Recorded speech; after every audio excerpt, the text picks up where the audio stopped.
Fica esperto que Deus tem muitas pérolas para você aqui hoje. Tudo que Jesus fez na Bíblia, irmão, foi para resolver algo em nossas vidas. Tudo que Jesus fez foi para resolver algo em nossas vidas. Você ouviu isso com o ouvido de ouvir? Tudo que Jesus fez foi para resolver algo em nossas vidas. Jesus, antes de ceiar com os discípulos, ele fez algo que muitas vezes a gente não entende.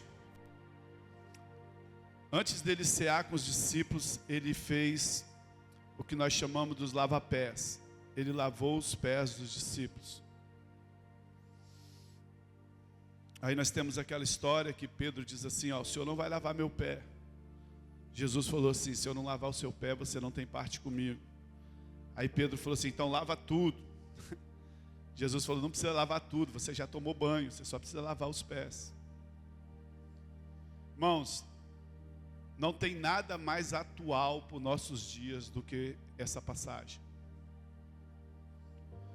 Todos nós já tomamos um banho, todos nós já fomos salvos pelo sangue de Jesus Cristo, já fomos limpos, amém? Só que na nossa caminhada do dia a dia, nós vamos sujando os nossos pés. Na nossa caminhada, na segunda, na terça, na quarta, na quinta, na sexta, no sábado, até chegar no domingo, nós vamos sujando os nossos pés. Você está lá no seu trabalho, você fica ouvindo uma piadinha. Você vai lá no salão, você fica ouvindo uma fofoca. Você liga a televisão, você passa no outdoor. Essas coisas vão sujando os nossos pés. Então Jesus falou para Pedro assim, você não precisa tomar mais banho, porque você já está limpo, mas você precisa lavar os pés. Engraçado que isso foi antes da ceia. Por que Jesus falou isso, irmão? Porque nós também já fomos limpos, mas nós precisamos lavar os nossos pés constantemente. Por quê? Porque se a gente não lavar o nosso pé, vai virando uma caraca, vai virando uma sujeira. Pastor, como é que a gente lava os nossos pés? A palavra de Deus diz que nós lavamos nossos pés quando nós estamos em comunhão, em unidade. Quando você vem à igreja, no domingo você ouve uma palavra. Você sai daqui na segunda, na terça, na quarta, na quinta, na sexta, no sábado, domingo. Você vai ouvindo tantas coisas. Aí chega no próximo domingo, você não vem. A sujeira vai aumentando. Pode pegar, pode perceber. Todo mundo que anda desanimado é porque parou de lavar os pés. Uma célula no meio da semana para seus pés. Então o estar junto, irmão, é muito mais do que vir à igreja só. Estar junto é o lugar onde nós lavamos os nossos pés para que a gente continue a nossa caminhada. Então Jesus fez isso antes da ceia. E Jesus antes da ceia ele falou assim, ele falou sobre a ceia assim, olha, eu vou fazer isso aqui para que você lembre de mim, para que você olhe para mim. Como eu disse, tudo que Jesus faz é muito significativo para as nossas vidas.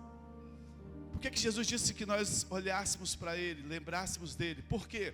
Porque nós temos a tendência muito fácil, irmão, de esquecer as coisas. Nós temos a tendência muito fácil de deixar para lá e seguir a vida, de se acostumar com as coisas. E Jesus falou assim, olha, vocês precisam ceiar, vocês precisam olhar para mim. Por quê, irmão? Porque o diabo, ele sempre vai fazer você olhar para você. O diabo sempre vai tentar fazer você olhar para você. Por isso que Jesus disse assim, você precisa olhar para mim. E eu quero ministrar sobre isso nessa manhã. Toda ceia, a gente ministra uma palavra sobre ceia. E apesar que eu vou usar o mesmo texto da ceia passada, como é tão rico, né? 2 Coríntios capítulo 11, 27 a 30, na ceia passada eu falei para nós como não ceiar indignamente, palavra libertadora. E hoje eu quero ler esse texto, 2 Coríntios capítulo 11, de 27 a 30. Coloca para mim, fazendo favor. Portanto, todo aquele que comer o pão e o cálice do Senhor indignamente será culpado de pecar contra o corpo e o sangue do Senhor. Nós já explicamos isso na ceia passada. Se você não veio, entra lá no canal da igreja. Não é você que é indigno, é o modo que é indigno. Examine-se cada um a si mesmo e coma e beba do cálice. Pois quem come sem discernir o corpo do Senhor, come e bebe para a sua própria condenação. Por isso, há entre vós muitos fracos, doentes, vários que já dormiram. Tem muitos fracos e doentes, irmão, porque não lavam os pés. A palavra de hoje, ela tem o título assim: introspecção e culpa. Introspecção e culpa. Comumente, nós associamos a palavra indignamente com a santidade. Falou de indignamente, a pessoa já se associa à palavra santidade. E sempre quando nós falamos de santidade, nós estamos sempre nos avaliando para ver se somos santos. O entendimento convencional de santidade é sempre fazer a coisa certa. Se você está fazendo a coisa certa, você está em santidade. Mas a palavra santidade, como eu já expliquei aqui, ela significa separado. O contrário de santidade não é pecado. Tá? Já ensinei isso aqui para vocês. O contrário de santidade é comum. Tudo que é comum não é santo. Tudo que é santo é separado.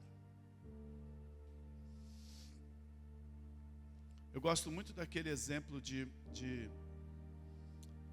Moisés, 40 anos cuidando das ovelhinhas lá naquele campo lá, 40 anos. Um dia, Deus aparece com ele naquela mesma terra que ele ficou 40 anos cuidando das ovelhinhas. Deus aparece para ele e fala assim: olha, tira a sandália dos pés, porque o lugar que você está pisando é santo.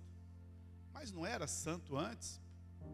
40 anos, agora ficou santo. Por que ficou santo? Porque ficou separado naquele momento. Por que esse lugar aqui é santo, irmão? Porque aqui é separado. O ministro de louvor falou no começo assim: você não está mais num lugar comum. O problema das pessoas é que elas entram na igreja e elas acham que elas continuam num lugar comum. Isso aqui não é mais um lugar comum. Deixa eu expor outra pregação. Então a palavra santidade significa separado. Pastor, o que significa isso? Que você foi diferenciado, separado, você foi diferenciado do resto do mundo dos incrédulos. É isso que significa. Lá no Egito, o povo estava separado das pragas do Egito. Nós somos separados da crise que está lá fora do mundo. Amém? Você fica olhando a televisão, o jornal, fica se moldando às crises do mundo. Irmão, você foi separado disso. Porque você é santo, amém? Nós somos separados de toda a praga e enfermidade que tem no mundo. Amém? Mas você se pergunta: será que eu sou santo mesmo, pastor? Ouça, Deus nunca mandou você se sondar. A gente tem a mania de se sondar, de achar que nós vamos falar hoje de introspecção, que gera culpa. Salmo 139, verso 23 e 24. Salmo 139, 23 e 24 diz assim: sonda-me, ó Deus, e conheces o meu coração. Nem você, nem eu conhecemos o nosso próprio coração. Prova-me e conhece as minhas inquietações. Vê se há uma conduta, algo que te ofende, e dirige-me pelo caminho reto. É o Senhor que nos sonda. É Ele que nos dirige para o caminho certo. E quando Ele nos sonda, e sabe quando Deus te sonda, quando Deus olha para o seu coração, irmão, sabe o que Ele vê? Sabe o que Ele vê? Hein? Ele vê que você é justiça de Cristo. Ele vê que nós somos justos e inculpáveis diante de Deus. Deixa eu te falar, o diabo sempre vai querer fazer você olhar para você. Sabe, deixa eu te perguntar nessa manhã, você está mais consciente do seu pecado? Ou você está mais consciente da justiça ou do sangue de Jesus? De que você anda mais consciente na tua vida? Que você é um pecador? Ou que você é um justo em Cristo Jesus? Porque a religião nos ensina, sempre ela vai nos ensinar a ficarmos ocupados com nós mesmos. Mas sempre que você ficar ocupado com você mesmo, sempre que você ficar se sondando, sempre que você ficar se olhando para você, o resultado sempre vai ser culpa, condenação, depressão e opressão. Porque quanto mais você olhar para você, mais você vai ver que você não tem atributos nenhum. Então líderes, hoje em dia, os líderes, eles ensinam que nós devemos sondar os nossos corações antes de adorar a Deus. Nós devemos sondar os nossos corações antes de glorificar a Deus. Isso é ensinado em todos os lugares. O problema é que isso só traz condenação. Se você, quando chegar aqui nesse culto, e o líder falar para você, irmão, sonda seu coração, como foi a sua semana. Sonda o seu coração, a sua vida, para você adorar a Deus. Sabe o que você vai fazer? Você vai embora. Sim ou não? Você vai embora. Porque quanto mais você olhar para você, mais condenação, mais culpa, mais erro você vai achar. Por isso que Jesus disse assim, olha para mim. Lembra de mim. Mas a religião quer que você lembre, olhe para você. Você tem que se analisar, você tem que ver. Quanto mais você se sonda, mais indigno você se sente de adorar o Senhor.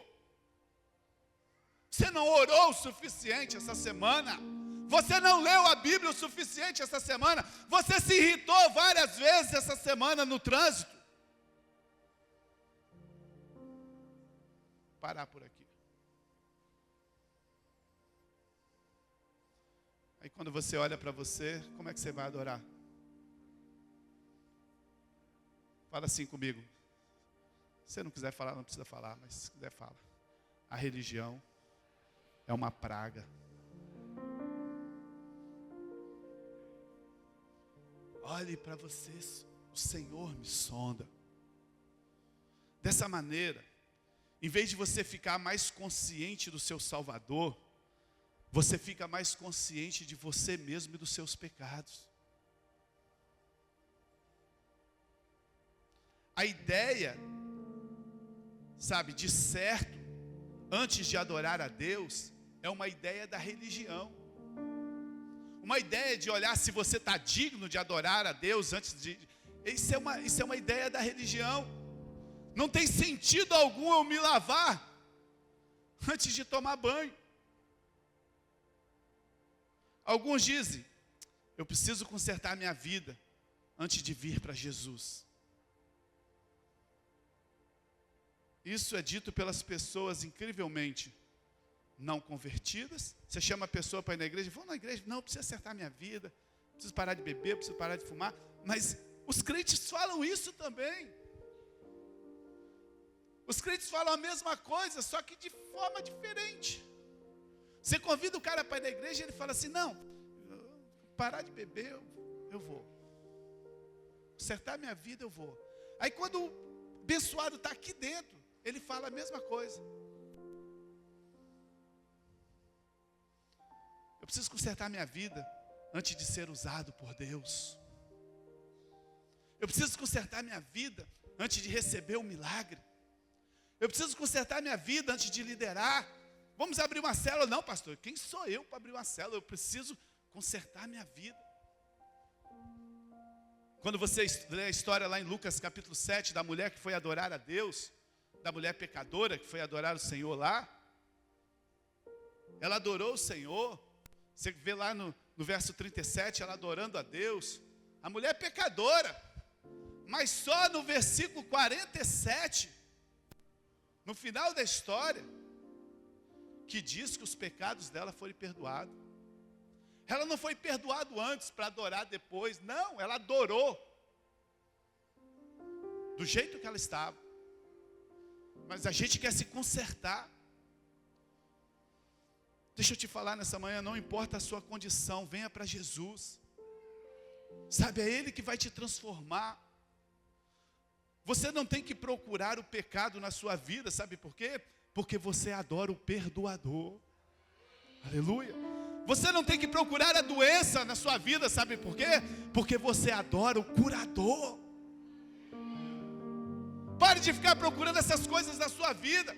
Ficar se analisando o tempo todo só produz angústia e morte. A introspecção é um tipo de justiça própria. É a carne tentando se melhorar. É o homem pensando que pode mudar com o seu próprio braço. O diabo quer que você fique se analisando o tempo todo. O diabo, ele fica apaixonado quando você fica lá, pega um cafezinho, bota na mesa e fica se olhando, se meditando. Deixa de ser bobo. Isso vai gerar, sabe o que em você? Isso vai gerar sentimento de culpa. Isso vai gerar sentimento de depressão. Isso vai gerar desânimo, vai gerar incredulidade. Porque o alvo de Deus não é que você olhe para você. O alvo de Deus é que você olhe para Cristo. Quem quer que você fique olhando para você é o diabo. Quanto mais você olhar para Cristo, mais você vai se esquecer de você mesmo. E aí você vai ser cheio de vida. Você vai ser transformado de glória em glória. A Bíblia diz. Pare de ficar olhando as suas falhas. Comece a olhar para aquele que resolveu as suas falhas. Nós precisamos entender que é a justiça dele que nos fez justos. E não o nosso próprio bom comportamento. Não as nossas próprias obras. Não foi as suas obras que te fez justo. Não foi o seu bom comportamento que te fez justo. O que te fez justo foi a justiça de Cristo. O diabo sempre vai dizer assim, olha para você. E quando você olhar para você, ele vai dizer assim, você não obedeceu o suficiente. Como é que você pode crer que você vai receber uma cura? Olha para você, e quando ele olhar para você, ele vai dizer assim, você não creu o suficiente. Como é que você está querendo uma prosperidade para a sua vida? Você não é mais justo diante dele, você pecou. E é nesse momento que você precisa trazer todo o pensamento à obediência de Cristo. Olha, esse versículo, eu demorei a entender esse versículo. Esse versículo de 2 Coríntios capítulo 10, verso 4 e 5. Olha que versículo lindo, olha, presta atenção. As armas com as quais nós lutamos não são humanas. Ao contrário, são poderosas em Deus para destruir fortalezas. Olha só. Verso 5. Destruímos argumentos e pretensões que se levantam contra o conhecimento de Deus e levamos cativo todo o pensamento para torná-lo obediente a Cristo. A outra versão diz assim, que nós não trazemos o nosso pensamento, nós não usamos as nossas armas por causa da nossa obediência em Cristo, não. Nós temos que trazer todo o pensamento à obediência de Cristo. Foi o que Cristo obedeceu que faz a diferença em nossas vidas, não o que nós obedecemos. Todo pensamento, toda ordem, ela é traga para a obediência de Cristo. A obediência é de Cristo, ela não é nossa. É porque Ele obedeceu que eu fui feito justo na fé. É porque Ele obedeceu que eu posso ceiar. É porque Ele obedeceu que eu sou filho de Deus. É porque Ele obedeceu que nós nos tornamos nova criatura. Não foi a sua obra, não foi a sua obediência, não foi os argumentos da religião. Quando você crê assim, toda a fortaleza do inimigo é quebrada. Por causa de quê, pastor? Por causa da obediência de Cristo. Quando você tenta quebrar as fortalezas na sua vida com a sua obediência, sabe o que o diabo faz? Ele fala assim, dá uma olhadinha para você. Você está achando que você é alguma coisa? Dá uma olhadinha para você. Aí quando você olha para você, você fala assim, não tem como quebrar essas fortalezas. Porque eu não oro muito, eu não leio a Bíblia muito, eu vacilo aqui, eu vacilo ali. Todas as fortalezas em nossas vidas são quebradas por causa da obediência de Cristo. Não a minha.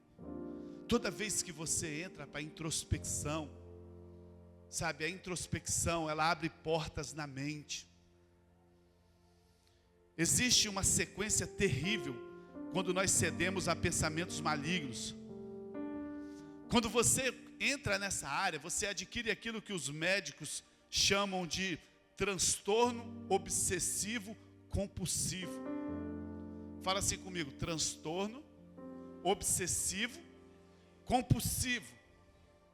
Quando o inimigo fala na nossa mente que nós pecamos, quando o inimigo fala na sua mente que você está errado, quando o inimigo te acusa de alguma coisa, imediatamente o que vem na sua vida?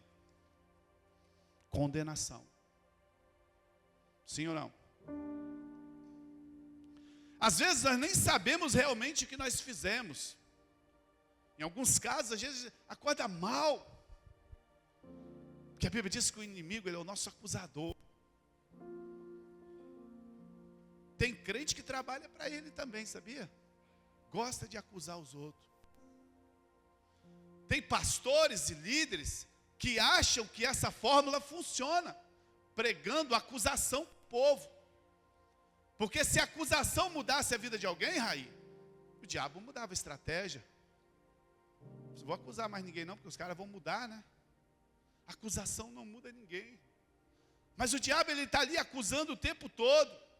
Então nós começamos a nos vasculhar compulsivamente, tentando achar algo de errado em nós. E quanto mais nós procuramos algo de errado em nós, mais culpado nós nos sentimos.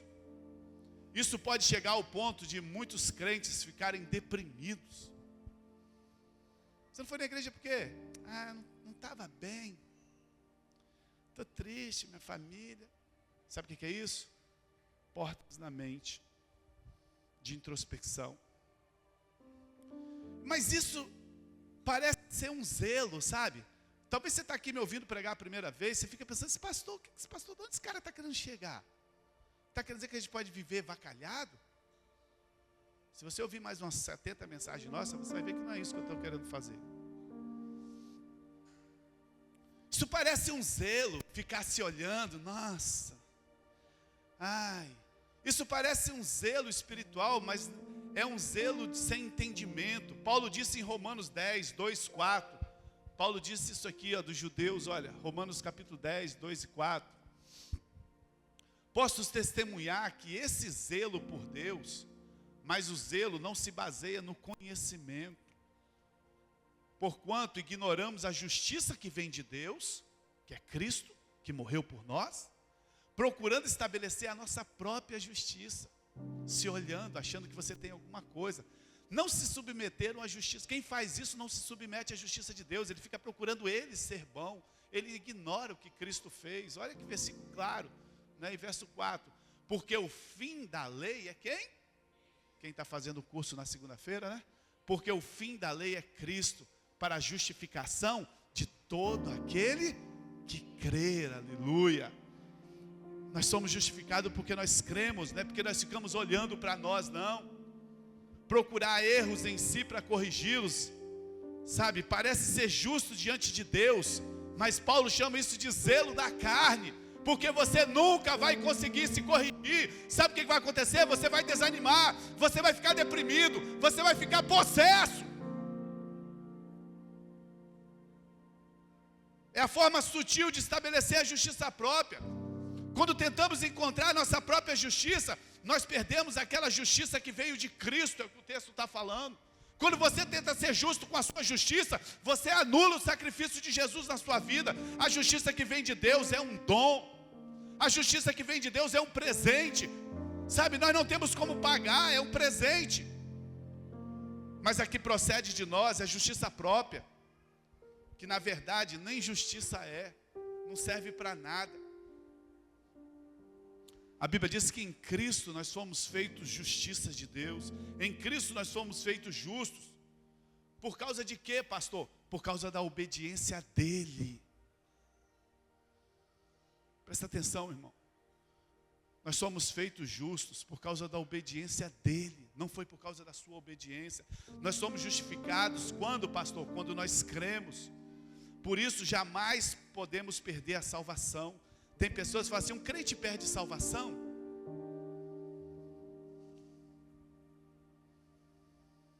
Irmão, como é que você pode perder uma coisa que você não conquistou?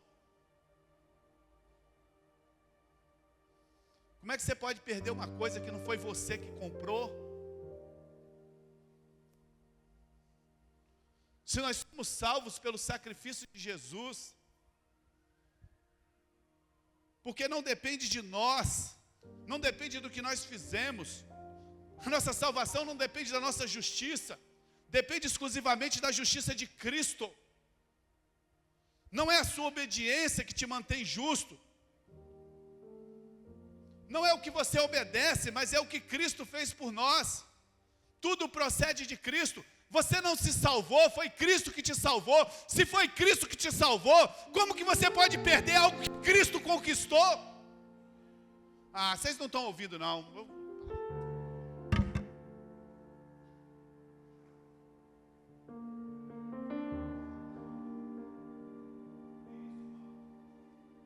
Glória a Deus. Como é que você pode perder algo que foi Cristo que conquistou? Você nunca vai perder a sua salvação, porque não foi você que conquistou, foi Jesus Cristo que conquistou por você. Oh! Não é pela sua obediência, não. A religião fica ensinando que é a sua obediência, e a semana que você não obedece, você não tem nem vontade de adorar a Deus, porque você fica olhando para você. Aí toda semana você desobedece, não tem jeito. E aí a gente tem 40 milhões de desviados no Brasil. Pessoas que vêm para a igreja e não têm alegria de adorar o Senhor, porque não entende que foi Cristo, porque não rejeita essa maldição da introspecção. Nós precisamos ser livres de se ocupar com nós mesmos. Nós precisamos ser livres de ficar olhando para nós mesmos. Nós precisamos nos ocupar com Cristo. Eu vou ler um versículo aqui para você, que é um dos versículos mais top da Bíblia. 1 João capítulo 4, verso 7. Olha que versículo é esse, que doideira é essa? Dessa forma, o amor está aperfeiçoado em nós, para que no dia do juízo tenhamos confiança, porque neste mundo nós somos como Ele é. Nós somos desse mundo como Ele é. Não sou eu que estou te ensinando isso não, é a sua Bíblia que está dentro de casa, que você não lê, que está falando isso. Nós somos desse mundo como Cristo é. E qual é a lógica disso, pastor? Cristo é aceito por Deus, então eu sou aceito por Deus. Cristo é amado por Deus, então eu sou amado por Deus. Cristo é um Deus saudável, então eu sou saudável. Cristo é santo, então eu sou santo, porque assim como Ele é, eu também sou nesse mundo. Mas aí você fica olhando para você fica olhando para suas falhas. Tudo que se diz respeito a Ele se aplica a nós. Tudo que diz respeito a Cristo se aplica a nós. Vocês estão achando que Jesus veio aqui na terra montar um time de futebol, irmão? Igreja Metodista, Igreja Batista, Igreja Cuspe Santo, Igreja Coinonia, Igreja do Fogo de Avivamento. Vocês não vêm botar placa de igreja aqui não. Deus veio fazer uma família, irmão. Deus veio aqui mudar a nossa natureza, assim como Ele é. Nós somos desse mundo. Você pode pegar seu cachorrinho. Quantas pessoas aqui gostam de cachorrinho? Levanta a mão quem gosta de cachorro. A maioria gosta de cachorro. Não confie em alguém que não gosta de cachorro, irmão. Cuidado. Você pode pegar o seu cachorro, amar ele muito, levar ele para casa, ensinar tudo para ele. Você pode ensinar ele fazer cocô no lugar certo, xixi no lugar certo. Você pode comprar roupa de gente para ele. Você pode botar ele na mesa, ensinar ele a comer igual humano, com garfo e faca. Você gasta tempo lá, ele vai aprender. Mas deixa eu falar uma coisa para você. Ele sempre será um cachorro. Ele pode adquirir bons hábitos, mas ele sempre será um cachorro. Jesus não veio aqui colocar bons hábitos em nós. Jesus veio aqui transformar a nossa natureza de cachorros, de inúteis, para filhos de Deus, para filho de Deus, porque assim como Ele é, nós somos desse mundo com Ele. Você é justiça de Deus. Pare de ficar olhando para você. Você não é um cachorrinho domesticado, não. Você é um com Ele aqui nesse mundo. Tudo que diz respeito a Ele se aplica a nós. Isso é ser igreja, pelo amor de Deus. Igreja não adianta ter uma igreja lotada de gente pregando mentira, pregando religião, não adianta. Pregando bons costumes, pregando os bons hábitos. A religião pura e verdadeira é que Jesus Cristo veio mudar a nossa natureza de pecador para filho. Só que é tão bom, que a gente não acredita. A gente quer fazer alguma coisa para ajudar. A gente tem que orar, a gente tem que ler Bíblia. Claro que eu e você temos que orar e ler Bíblia, mas não é para se tornar filho, é para poder ter intimidade com Ele. Só que os crentes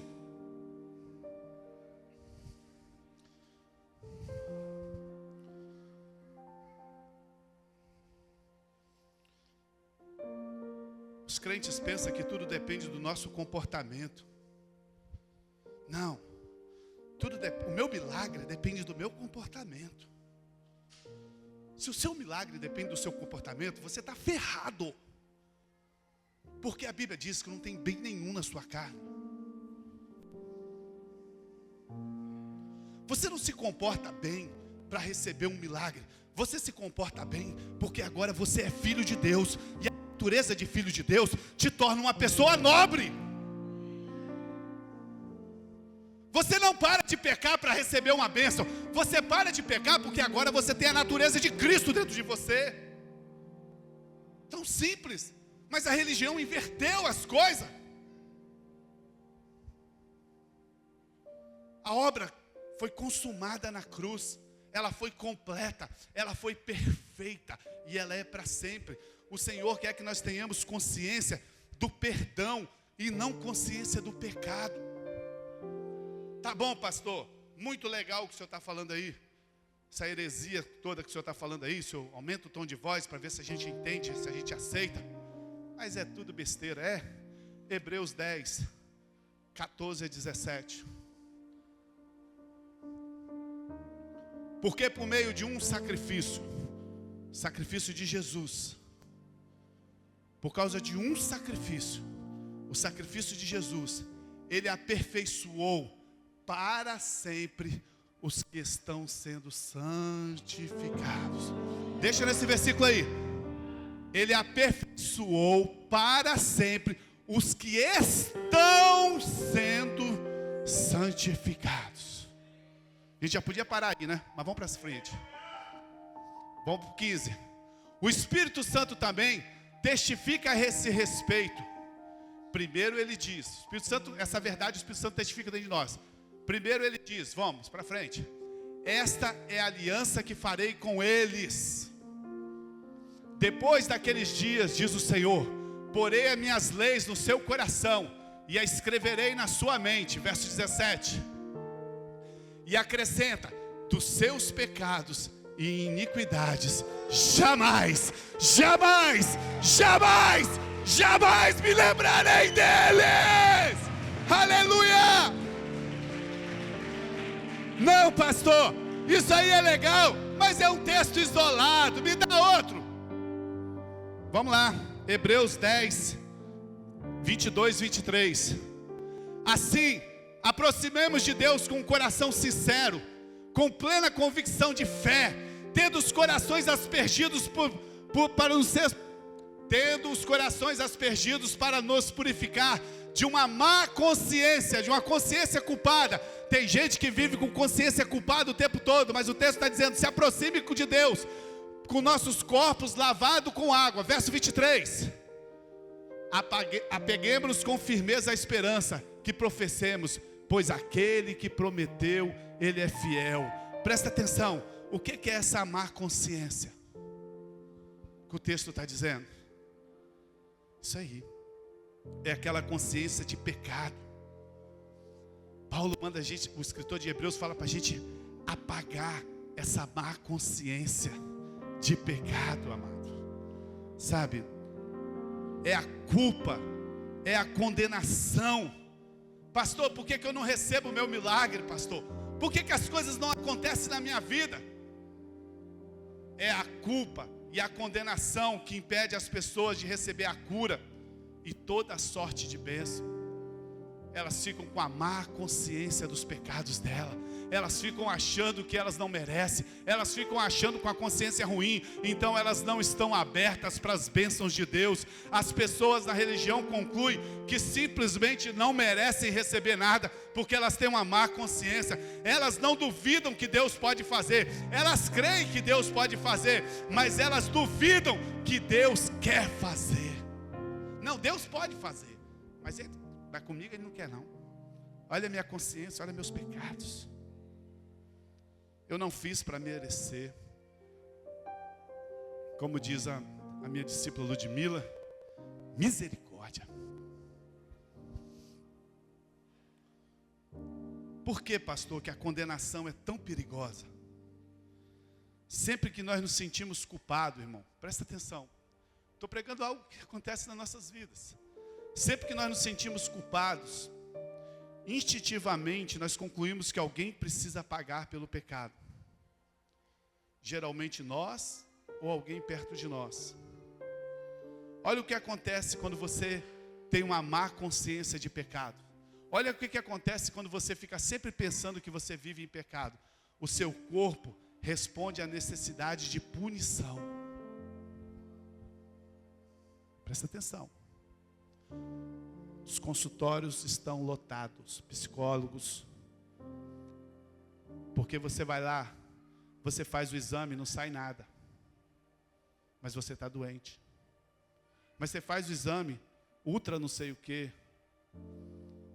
Nem sei qual é o nome do exame. Entra naqueles buracos lá. Como é o nome daqueles buracos? Ressonância. Você tira uma xerox sua de dentro. Aí você sai lá do outro lado, normal. Você quer sair lá do outro lado ouvindo assim: você tem essa doença, essa doença, essa doença, porque você está sentindo, você só toma esse remédio aqui que vai resolver. Mas lá do outro lado não tem nada. Aí te enfia antidepressivo. Aí manda você meditar igual um Buda. Paz.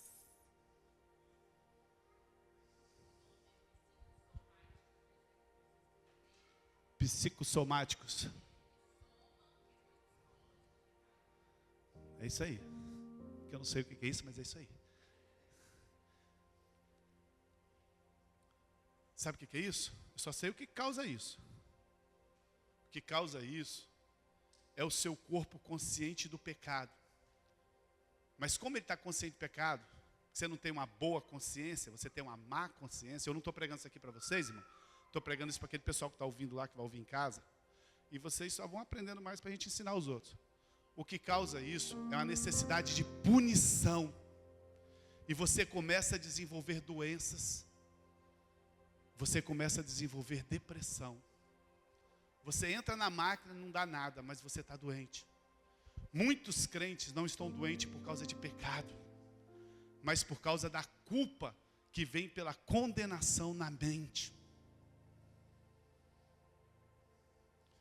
Uma aula dessa aqui, uma mensagem dessa aqui, eu tinha que cobrar uma consulta no final do, tá? Cada um deixar 200 lá.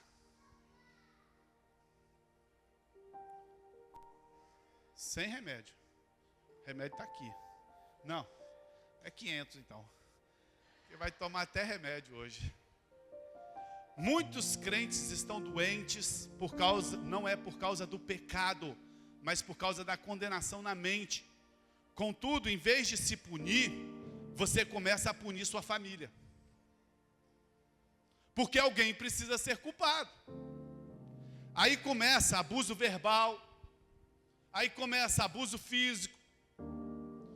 Inconscientemente você passa a acreditar que você não merece sucesso. E aí você começa a se sabotar para se punir e levar você mesmo a falhar. Isso tudo acontece por causa da introspecção, da má consciência. Você simplesmente acha que você não merece o sucesso. E além disso, você sabota também os relacionamentos. Você passa a não ter mais amigos, o culto nem acaba direito, você some. Você não vai numa célula, você não lava a pé, você não come na casa de ninguém, nem chama ninguém para sua casa. Tudo que os outros fazem para você está errado. Você começa a botar na sua cabeça que ninguém gosta de você. Você começa a sabotar os seus relacionamentos. Aí você está doente na alma. Você começa a sentir doenças, depressão. Você começa a sentir doença nos seus relacionamentos. O seu lar começa a virar uma desgraça. Você começa a se punir. Você acha que você não tem direito nenhum mais a sucesso. Você precisa entender que Jesus já foi punido no seu lugar. Pare de se condenar. Sabe, a existência da culpa e da condenação na sua vida mostra que você ainda não aceitou realmente que você é perdoado. Não, pastor, eu já ouvi sobre a graça, mas eu não consigo. Eu fico com uma culpa, eu fico com uma condenação. Sabe por quê? Porque você ainda não entendeu que você realmente foi perdoado e que dos seus pecados Deus não se lembra mais. Evidentemente, irmão, que eu não estou falando isso para uma pessoa que deseja viver em pecado. Eu não estou falando isso para uma pessoa que nem convertida é. Eu estou falando isso para filhos de Deus, pessoas sinceras, crentes nascidos de novo, mas que vivem debaixo de condenação, pensando que estão agradando a Deus com isso. Sabe o que agrada a Deus? Medite no perdão. Fale assim, medite no perdão. Eu já estou encerrando. Eu e você tínhamos umas dívidas com o Senhor. Eu e você tínhamos uma dívida com o Senhor e nós não podíamos pagar. Imagine a seguinte situação. Você deve o João. Você deve o João uma quantia muito alta e você não está conseguindo pagar. E o seu débito com o João te condena. Toda vez que você está perto dele, você se sente mal, porque você sabe que você deve o João. Mas José é seu amigo, e ele fica sabendo da sua dívida. E ele vai lá no João e paga a sua dívida 20 vezes mais o valor que você devia. E o José vira para o empregado dele e fala assim, agora vai lá no fulano que tinha dívida, avisa ele que eu paguei a dívida dele. Só que o empregado, ele não explica direito. Ele não explica corretamente. Por isso você fica sempre na dúvida se realmente você está pago ou não. Você fica sempre constrangido quando você chega perto do João. Depois José envia uma mensagem por meio de um amigo, dizendo que tudo já foi pago. Agora cabe você acreditar ou não na mensagem do José. É exatamente isso que acontece nas igrejas. Jesus veio e Ele pagou a nossa dívida 20, 100 vezes mais. E Ele coloca os funcionários dele para dar a mensagem. Só que muitas vezes essa mensagem não vem certa. Ela vem carregada de religião. Jesus pagou, mas agora você tem que se esforçar. Jesus pagou, mas agora você tem que fazer mais isso. Só que você não consegue fazer mais isso. E toda vez você fica constrangido, porque a mensagem não foi dita claramente. Mas cabe você que está nessa manhã aqui, crer ou não na mensagem. A sua descrença não muda o fato que a dívida foi paga. Se você crê ou não, não muda nada, Jesus pagou. É igual dizer para você, você está sentindo Deus aqui? Não, não estou sentindo, mas isso não muda nada, Deus está aqui. Deus não depende se você está sentindo ou não. Você não precisa sentir, você precisa discernir. Aí atrás para mim, ouve aqui, fala assim comigo, você não precisa sentir. Fala comigo, eu não preciso sentir, eu preciso discernir. Sabe qual é o problema das pessoas? É que elas não discernem os ambientes que elas estão. Na casa dela, elas vivem de um jeito, quando ela chega na igreja, ela fica do mesmo jeito. O louvor começou, ela continua, vai tomar água, vai para banheiro. Ela não discerne o ambiente que ela está. Se você for diante de um juiz, você tem que discernir o ambiente que você está. O grande problema dos crentes não é crer, é discernimento. Se você chegar diante do juiz de bermuda, lá de camisa e regata, você vai tomar uma bronca. Porque você precisa discernir o ambiente. O problema daqui não é que você está sentindo Deus ou não. Você tem que discernir que Deus está aqui. Você precisa entender que aqui existe uma atmosfera disso. Sabe, mas a religião, ela ensinou que a dívida não foi tão paga assim. A descrença cria um sentimento de que algo mais precisa ser feito. Que ficou faltando alguma coisa. Se você permite a culpa continue na sua mente, você está dizendo que o sacrifício de Jesus não foi suficiente. Isso é um insulto a Deus. Isso vai produzir em você raiz de condenação. A base da condenação é a consciência de si mesmo. Não existe nada mais problemático do que ficar ocupado com você mesmo. A introspecção é o problema grave que nos deixa bloqueado. Eu gosto sempre de lembrar daquele ensino que eu dei aqui para vocês, do israelita e do cordeiro. Hoje o nosso sacrifício é Jesus que foi na cruz, mas antes não era assim. Antes o sacrifício ele era feito através de um animal. Eu gosto muito de meditar nisso, como ele ofereceu o cordeiro como oferta pelo pecado. Funcionava assim, o ofertante ele trazia um cordeiro, porque ele estava cheio de pecado. Na velha aliança era desse jeito. Se nós estivéssemos na velha aliança agora, todo mundo tinha que estar com um cordeiro aqui na mão para a gente matar.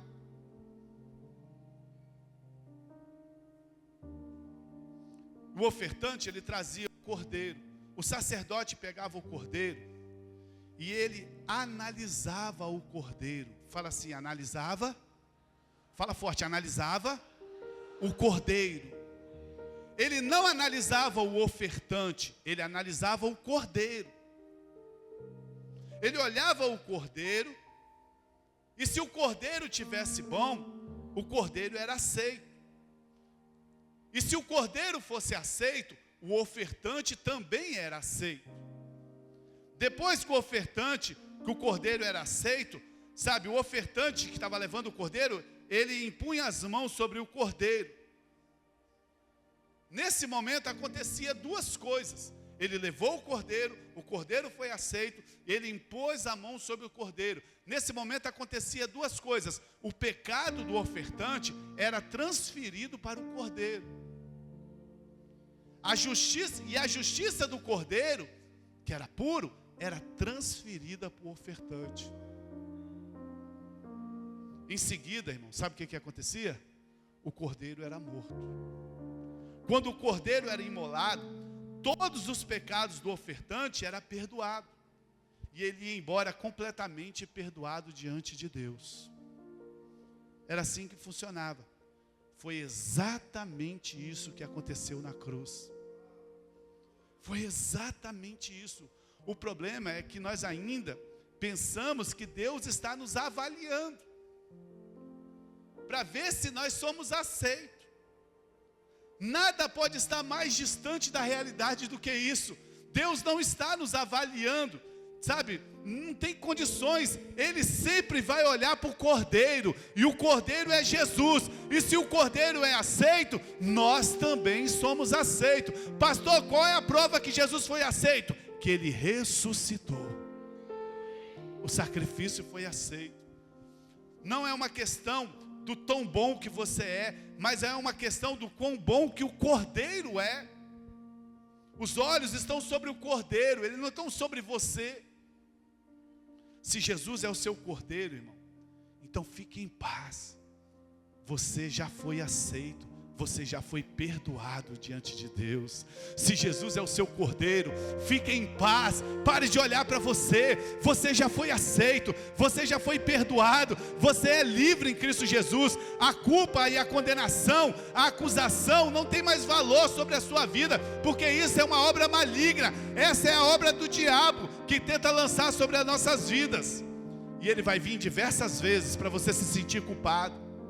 Ele vai fazer você se sentir culpado, que você não exerceu o seu papel de pai corretamente. Ele vai tentar fazer você ser culpado, que você não foi um provedor do lar corretamente. Ele vai tentar fazer você ser culpado, que você não foi membro do corpo de Cristo corretamente. Ele vai tentar fazer você culpado, que você não foi um líder corretamente. Ele vai até tentar fazer você ser culpado, porque você ficou doente. Mas o Senhor jamais nos condena, irmão.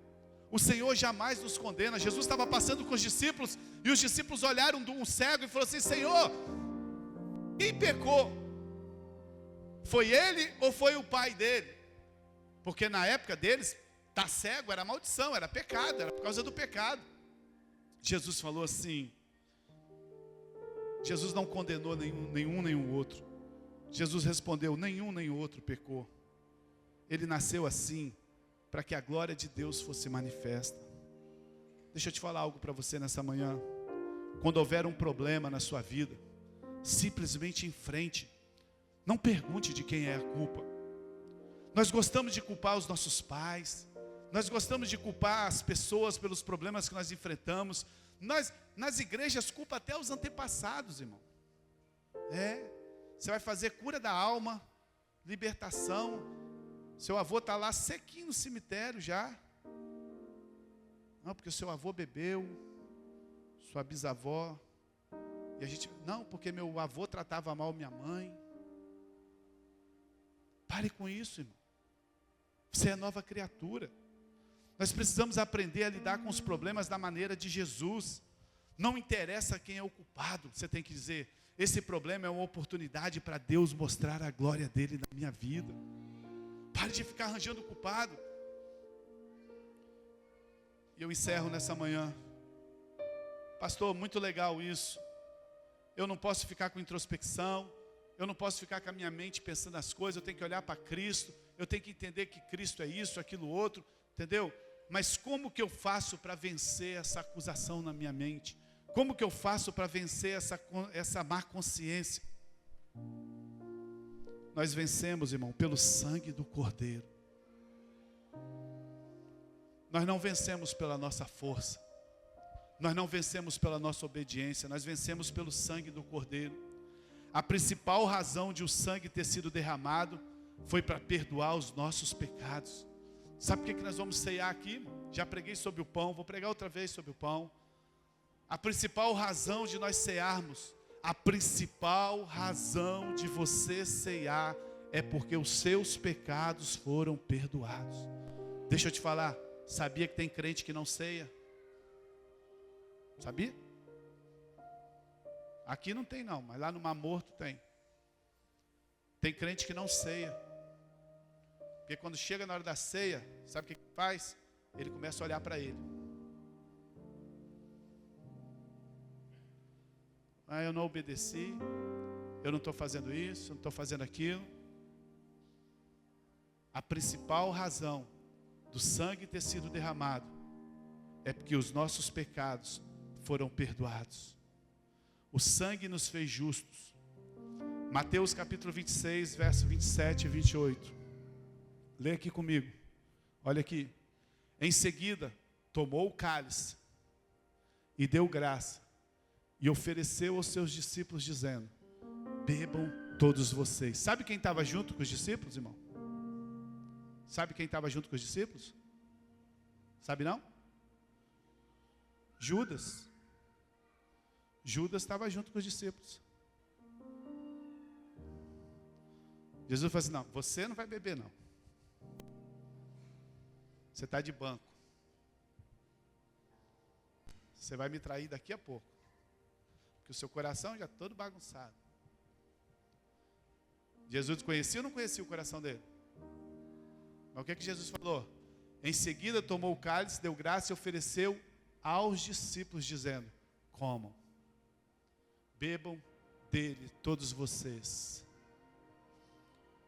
Isso é o meu sangue da aliança, que é derramado em favor de muitos, para perdão dos pecados. Um crente que não ceia, ele está fazendo o maior insulto diante de Deus. Estou querendo botar peso em ninguém não, tá, irmão? Estou querendo trazer liberdade para você. Tá, pastor, mas eu não sabia. Igual na última ceia, penúltima ceia que nós tivemos aqui, um homem veio em minha direção, falei, vai me bater, 2 metros de altura. Apanhei. Vou falar um negócio pro senhor, pastor. Falei, fala. Estou muito feliz. Falei, rapaz, se ele tivesse brabo,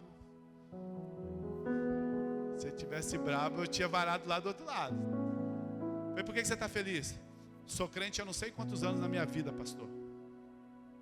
Estou desviado. Entrego meu dízimo todo mês, mesmo desviado. Mas deixa eu falar uma coisa para o senhor, pastor. Eu nunca ceiei na minha vida. Hoje foi a primeira vez que eu ceiei. Porque todo lugar que eu ia ceiar, eles colocavam condenação em cima de mim. Eu analisava a minha vida e via que eu não era digno de ceiar. A Bíblia diz que o sangue da nova aliança é derramado em favor de muito para o perdão dos pecados. Não existe pecado sobre a nossa vida. Quando você ouvir a voz do acusador, lembre-se que agora não há mais nenhuma acusação para aqueles que estão em Cristo Jesus. Não importa o que o diabo te condenar em você, o sangue de Jesus foi derramado para o perdão de todos os pecados. O diabo está sempre tentando levantar a língua dele contra nós, em juízo. Mas somos nós agora que o condenamos. Quando confessamos o quê? O sangue de Jesus. Quando nós confessamos o sangue de Jesus, somos nós que condenamos o diabo agora, não é ele que condena mais. Quando nós confessamos o sangue de Jesus, nós falamos, Satanás, você vai morar no inferno. E nós fomos pagos pelo sangue de Jesus. Por isso, irmão, eu encerro com Isaías 54:17. Eu queria te convidar você a ficar de pé. Por isso eu te digo para você que é filho de Deus, nenhuma arma forjada contra você prevalecerá.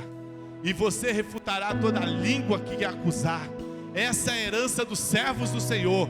Essa é a defesa que faço do nome deles, declara o Senhor. Nenhuma arma forjada prevalecerá contra nossas vidas. Nenhuma língua poderá nos acusar de mais nada, porque nós estamos debaixo do sangue de Jesus. Então pare de olhar para você, pare de olhar para você, comece a olhar para Jesus e dê uma salva de palmas bem forte para o Senhor nessa noite. Porque o Senhor está lavando os nossos pés nessa noite, nessa manhã. Os nossos pés estão sendo lavados, porque nós já estamos limpos pelo sangue. Toda vez que você deixa de ceiar, amado, o diabo ganha vantagem em cima de você. Toda vez que você deixa de ceiar, porque a ceia, Jesus falou, ele disse assim, eu vim para os doentes, eu não vim para os bons. Jesus veio para aqueles que estavam doentes. Ele preparou o remédio para nós. Se você está doente, se você está fraco, se você se identificou com alguma coisa dessa palavra hoje, de culpa, de condenação, deixa eu te falar, aqui está o remédio para você. Jesus deixou uma ceia para nós. Todas as vezes que nós comermos e bebermos do Senhor, nós anunciamos a sua volta, nós somos curados. Por que tem muitos fracos e doentes? Porque não discerne o corpo de Cristo, come de forma indigna. Mas nós não somos indignos, nós somos feitos justiça de Deus. Antes de ceiar, feche os seus olhos, comece a agradecer a Deus pelo sangue de Jesus que já perdoou todos os seus pecados. Comece a agradecer o Senhor pela sua família, comece a agradecer o Senhor pela sua casa. Jesus, obrigado por o Senhor lavar os nossos pés nessa manhã. Obrigado por o Senhor tirar a sujeira dos nossos pés nessa manhã. Jesus.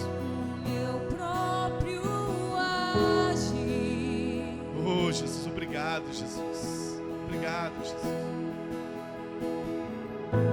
Sem tua graça, o que seria de mim?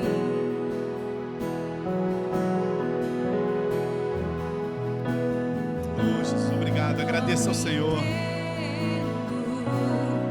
O meu próprio agir. Não há nada de bom em nós. Sem tua graça, o que seria de mim, Deus? Pois o bem que eu quero fazer não faço, e o mal que eu não quero este sim acabo cometendo.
Xurianda de canta, Rabasturi canta, Rabasturianda. Você pode tirar um minuto para adorar o Senhor. Adore o Senhor, adore o Senhor, adore pelo sacrifício. A dívida paga, a dívida foi paga. Talvez não te disseram direito, talvez o empregado não disse direito que ela já estava paga, mas deixa eu te falar, ela foi paga. Eu estou aqui nessa manhã para te dizer que a dívida foi paga. Você não deve mais nada, você é livre, você é livre. Não tem mais acusação, não tem mais condenação. Hoje pela manhã, quando nós cearmos, todo espírito de depressão vai sair do nosso meio, todo espírito de ansiedade. Crentes que vivem ansiosos serão curados nessa manhã. Crentes que estão tomando remédio de depressão serão curados nessa manhã. Não existe mais depressão, não existe mais culpa.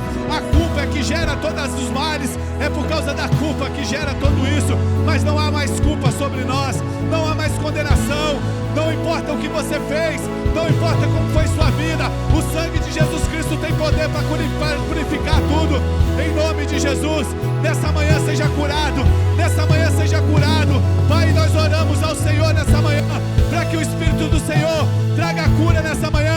Nós repreendemos toda depressão, nós repreendemos toda culpa, Senhor, toda opressão, toda angústia. Coloca a mão sobre a sua cabeça nessa manhã, coloca a mão sobre a sua cabeça nessa manhã e fala: eu estou curado, eu estou curado, eu estou curado em nome de Jesus, eu estou perdoado, não há mais pecado sobre a minha vida, em nome de Jesus, Senhor.